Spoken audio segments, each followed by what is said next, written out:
Good evening, everyone. Time for another silver update. Now, this is the weekly chart of silver provided by netdania.com. You can click on the link below. Another really big day, so we want to start off with the daily chart, and we want to pull up the volume. So you can see we'll pull in close so you can take a look at it here. We had another massive day. We're talking about, in the series that you can see here, we're talking about the 1, 2, 3, 4th. It's actually the 5th. So the 5th largest volume day in silver, and you can see that volume coincided with a blue candlestick. Now we've moved on to a new day. You can see this little uptick here. We're in the evening session, and we're nearly at 1 million in the volume. So probably going to be another big volume day tomorrow. Now, are we getting overbought here? Yeah, you could probably argue that we're starting to get overbought. If we pulled up the MACD, you can see on the MACD, if we come in close, because you have to get in close, because the MACD is so oversold when we're talking about the ranges of the weekly or the monthly or any of those. But let's say we get into the 8-hour here. You can see on the 8-hour, yeah, we're looking overbought here. Something like comparable to back in June or back in February. So we're approaching a short-term overbought scenario. Does that mean it can't run from here? No, that doesn't, especially with this volume. So my thesis is that if this volume holds, in other words, especially if we get above, if we get up to 19 or something like that with this volume holding, that's going to be an incredibly bullish scenario, and there may be a chance that they're actually in really big trouble. Because you can see how many longs came in here. We don't know if this was short covering. We don't know how much of this was traded back and forth. We don't know how much is churning.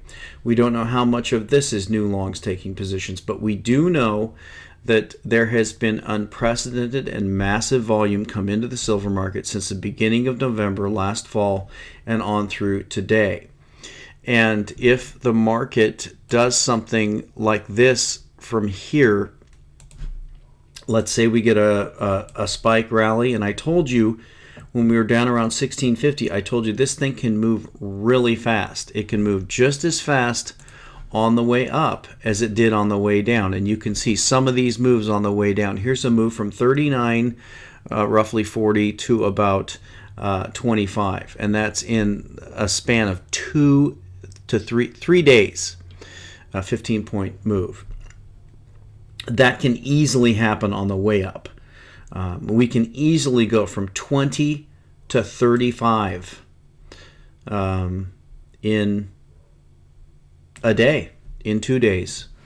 And let's clear all this off and show you again the chart, because it's a very bullish situation. Now, there's kind of an art to reading charts. It's almost sort of a intuitive thing. You can't really explain it, but when I draw these trend lines, this was a very important trend line when this one was broken, same as this one. Question is, are we going to roll over and round down like we did here? Or are we going to do that here? Based on the volume, I would say no. You can see the volume is unprecedented. Could this be topping volume? Yes, it could be. We just don't know. We're going to have to wait and see. But I believe if we get through that 19 or that 20 level, they are in big trouble, because that means that a lot of people are going to carry these longs. They're going to keep these futures contracts. And again, this isn't the CME or the COMEX. This is a combination of the Chinese markets, Shanghai, Hong Kong, the LBMA in London. We don't really know what all these figures are. We just know that we're seeing massive figures coming in. So onto the 1-minute chart, you can see that we're fighting around that 1830 level. We had the big volume run up. You can see quite a big volume spike coming in on the after hours. So there's a lot of news to cover. Let's take a look real quick here. I didn't even mention this one, the U.S. Canadian dollar. That was a big move we got the other day, and the Canadian dollar took a major hit. You can see that the Canadian dollar for a fairly long time was trading basically 1-to-1 with the dollar. Now we're up to 1.23. So it's a pretty good chance that Canada is being severely affected by this oil price drop, and that is apparently affecting their currency. We're down at 47. We had the news out tonight that the king is dead in Saudi Arabia. That's big news. Right now we have the Yemeni government toppling. So there's all kinds of crazy stuff going on. Now I wanted to take you over to the chart of the Silver Eagles. This is from Steve St. Angelo, SRS Rocco. And you can see today's the 22nd. I think this is a couple days old, but we're looking at about 4.6 million Silver Eagles sold so far in the first month of the year. That's almost as many as last year. So it's pretty clear here we're going to exceed this. And if the pattern holds, which it has held in the past, we're going to have another record year for Silver Eagles. We're going to have a year where people are buying more Silver Eagles than silver is mined in the continental United States. Now, I've covered it before. You know, they changed the law. They put it to the discretion of the Treasury Secretary as to where they source the silver. But the bottom line is simple. If Americans and others are buying more Silver Eagles than silver is mined in the United States, that means that the U.S. Mint is importing silver. Not necessarily the U.S. Mint, but the blank makers. Someone is importing silver into the United States for these Eagles to be made. So that's a really big story. Now, next story I wanted to cover is this thing with Mario Draghi. And we know that the ECB just unleashed this ridiculous amount of money. We're talking 60 billion euros. I think it was 60 billion euros. What's that, 70 billion, 80 billion? Somewhere in there. A huge amount of money. So we'll just choose $70 billion. So you can imagine, let's just take $70 billion. I do this all the time just so it's clear in your mind. There's 70 million. There's 70 billion divided by the price of silver at $18. So we're talking about 4 billion ounces of silver a month. We're talking about 50 billion ounces of silver in a year. We're talking about half a century of the entire world's silver supply. This is the amount of money that they're printing. But I wanted to show you this conversation here. And this Draghi character is a lunatic at the same level, a liar and a lunatic at the same level that the central bankers in America are. Look at the questions posed. We had 2 questions posed, but let's look at this second question. And second of all, what would you say to those who are concerned that when the ECB buying up bonds, electronically printing money, whatever one calls it, is the first chapter in a story that leads inevitably toward hyperinflation? What is your response to that? And here's Draghi's answer. I'm going to skip the first point. The second question, I think the best way to answer to this is, have we seen lots of inflation since the QE program started? Have we seen that? And now it's quite a few years. I guess he means it's been quite a few years that we started. You know, our experience since we have these press conferences goes back a little more than 3 years. In these 3 years, we've lowered interest rates. I don't know how many. Really? You don't know how many? You're the head of the ECB. You don't know how many? I don't know how many. 4, 5, 6 times maybe. And each time someone was saying this is going to be terribly expansionary, there will be inflation. Some people voted against lowering interest rates way back at the end of the November 2013 meeting. We did OMP, we did LTRO, we did TLTROs, and somehow this runaway inflation hasn't come yet. Really? Seriously? So these central bankers, the thing they love to do is they love to just count certain kinds of inflation. And not only do they just count certain kinds of inflation, they actually rig the indices that inflation counts. So whenever you're talking about consumer price indices, you're talking about rigged baskets. We know that food doesn't at all reflect the fake numbers that the central banks put out. But let's just take a look at a couple charts here. I just wanted you to look at just a few charts here. Let's go ahead and pull up Priceline.com and take a look at that stock.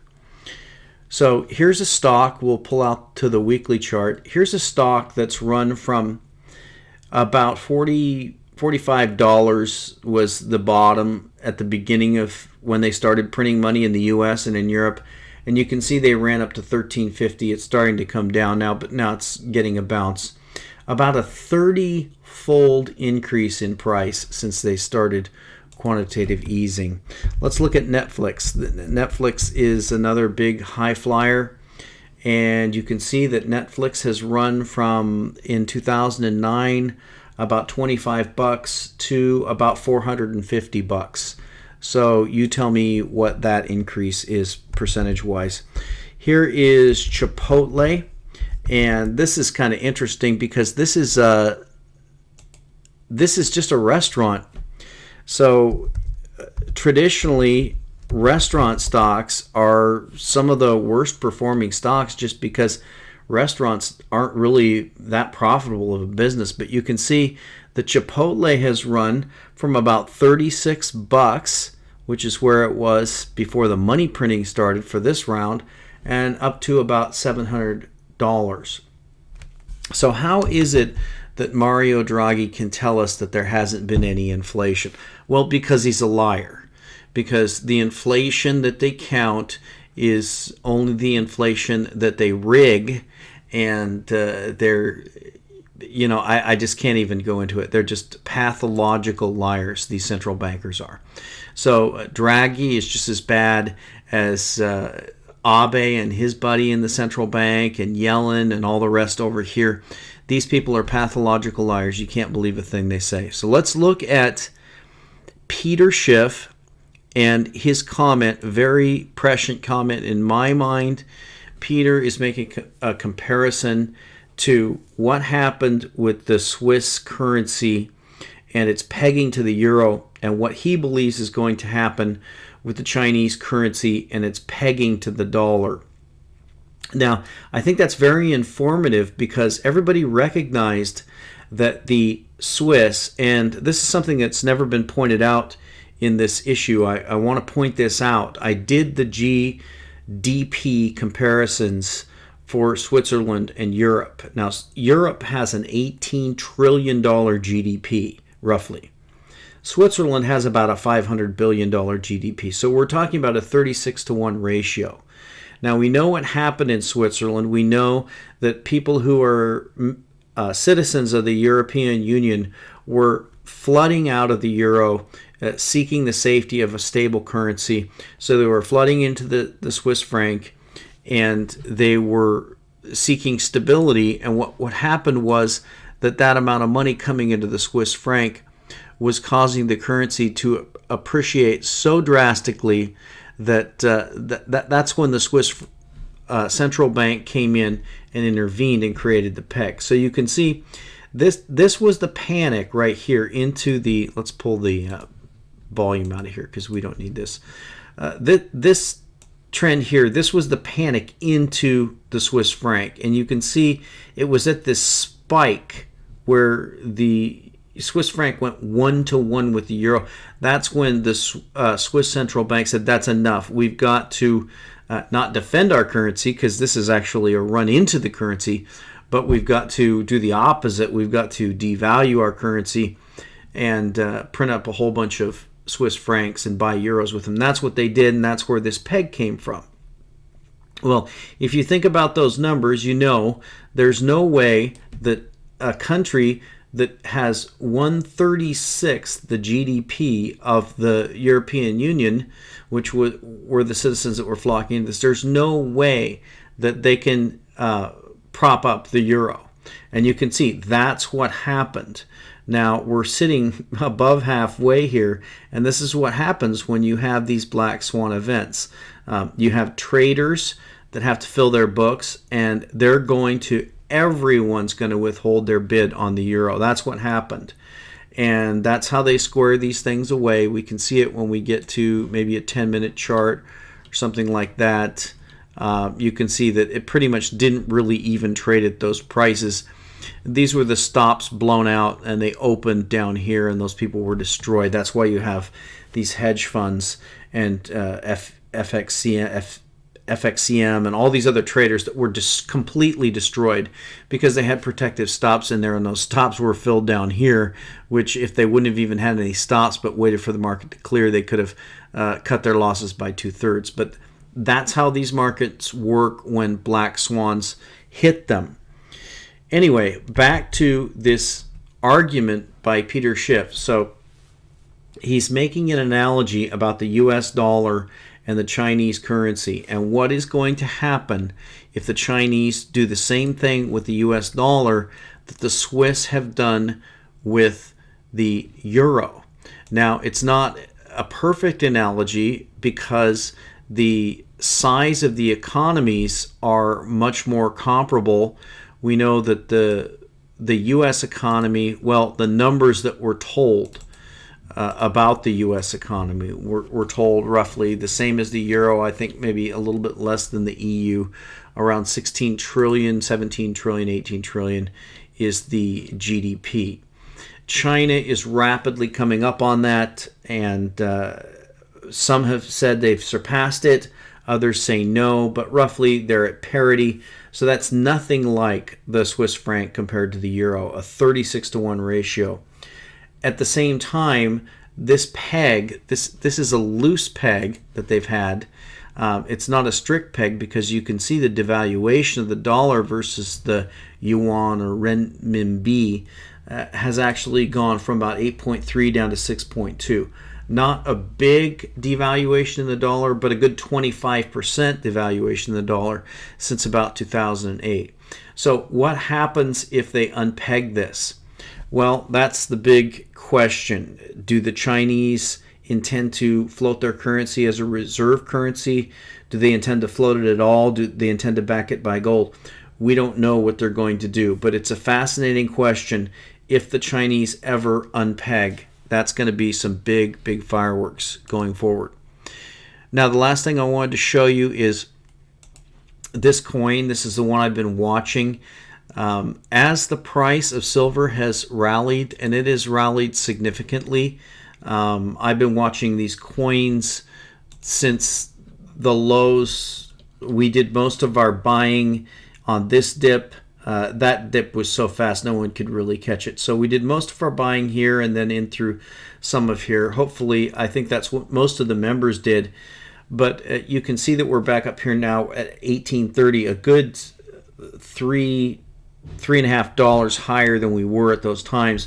Now, this is the coin I've been watching. This coin for the longest time has been sitting at about 4,500 to 5,000 coins. This is one that really meets a lot of my criterion because it's an older coin, it's a Perth coin, it's a lunar series, and you can see here that now we're down to 2375. Someone took a big 2,000 chunk out of this coin here.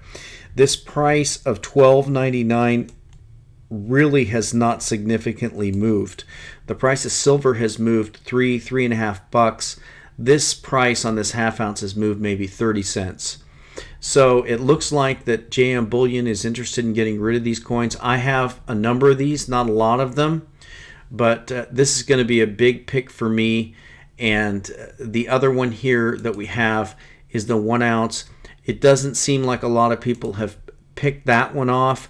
You can see there was almost 4,500. Now there's about 4,382 left. So it looks like they ordered a lot of those coins and they're interested in moving those. That's the way it is when you run a business. You have to move inventory, and so the prices are low. So that coin at a price of the cheapest you can get it looks like $22.86, but unless you buy 500 or more, you're really going to talk about $23 for the coin. That's $23 an ounce for a very good numismatic coin. So we're talking about less than $5 above spot. I think that's a good deal. So back to the main topic here, this could be a very important turning point for the price of silver, and the reason is that the volume that we saw come in this move, especially in the last 2 days, has been a very, very significant amount of volume.